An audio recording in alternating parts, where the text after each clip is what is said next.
Biografía de Hisai Yamamoto. Escritora japonesa estadounidense, Redondo Beach, California, 23 de agosto de 1921. Los Ángeles, California, 30 de enero de 2011. De padres Issei de la prefectura de Kumamoto, Yamamoto recordó más tarde los campos de fresas que sus padres cultivaban entre las torres de perforación de petróleo de Oceanside en la vida entre los campos petroleros, una memoria. Aunque su educación en inglés comenzó en el jardín de infancia, más tarde recordó, había contraído temprano la enfermedad de la lectura compulsiva. Escribiendo bajo el seudónimo de Napoleón, Yamamoto recibió su primer desliz de rechazo a los 14 años.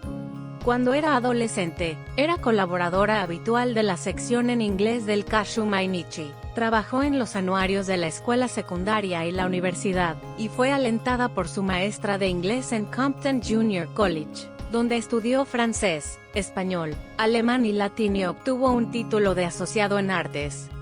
Encarcelada en 1942 a la edad de 21 años en el campo de prisioneros del gobierno de Estados Unidos en Poston, Arizona, Yamamoto escribió para el periódico del campo de prisioneros de Poston Chronicle, contribuyendo con artículos y un misterio serializado titulado La muerte cabalga sobre los rieles hasta Poston.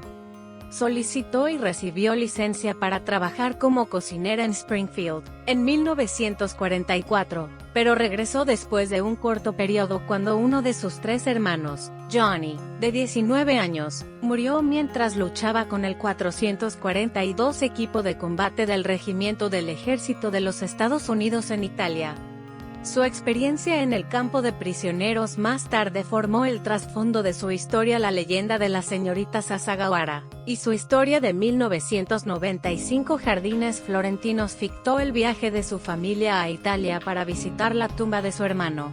En Poston formó una amistad duradera con el pintor y luego escritor y dramaturgo Wakako Yamauchi.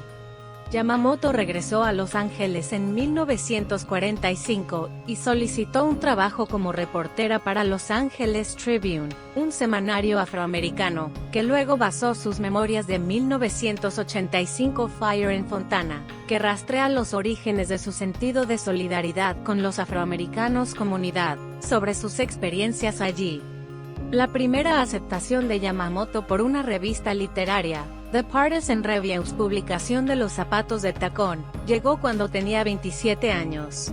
Poco después, en 1948, una oferta de apoyo de su hermano Gemo, y un legado de seguro por la muerte de su hermano Johnny le permitió dejar el periodismo para escribir. Ese mismo año adoptó a un niño de 5 meses, Paul.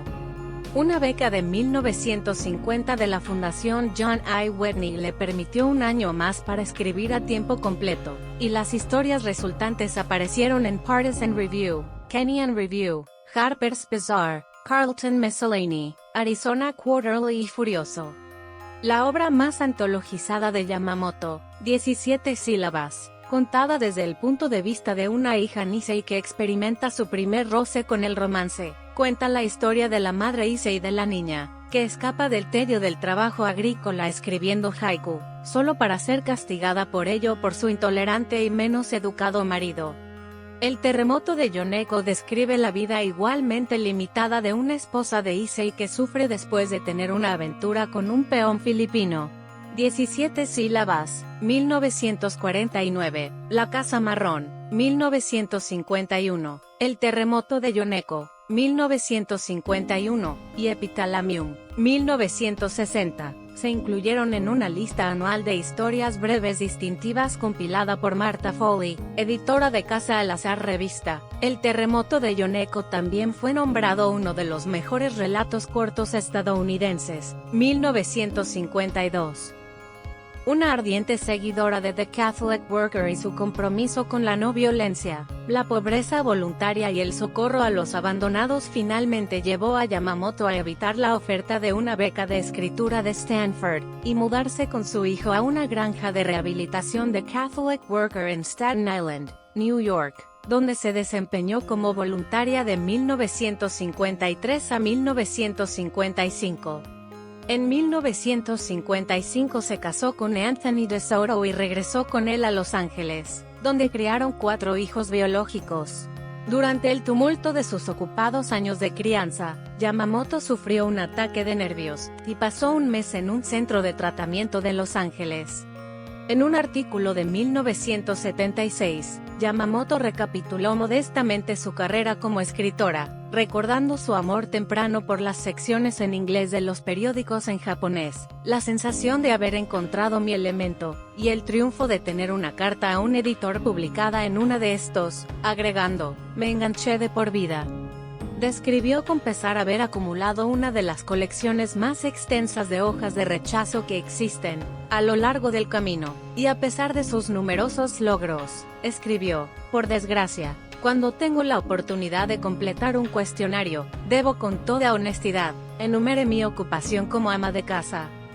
El talento de Yamamoto fue reconocido desde sus primeros escritos, aunque no fue hasta la década de 1970 que recibió una aclamación más amplia tanto dentro como fuera de la comunidad asiático-americana. Yamamoto recibió el premio American Book Award for Lifetime Achievement de la Fundación Before Columbus en 1986, y la primera edición de 17 Syllables and Other Stories, publicada en 1988 por Kitchen Table Women of Color Press, recibió el premio de literatura de la Asociación de Asia Estudios Americanos. Con mala salud después de sufrir un derrame cerebral el año anterior, Yamamoto murió en Los Ángeles el 30 de enero de 2011, a la edad de 89 años.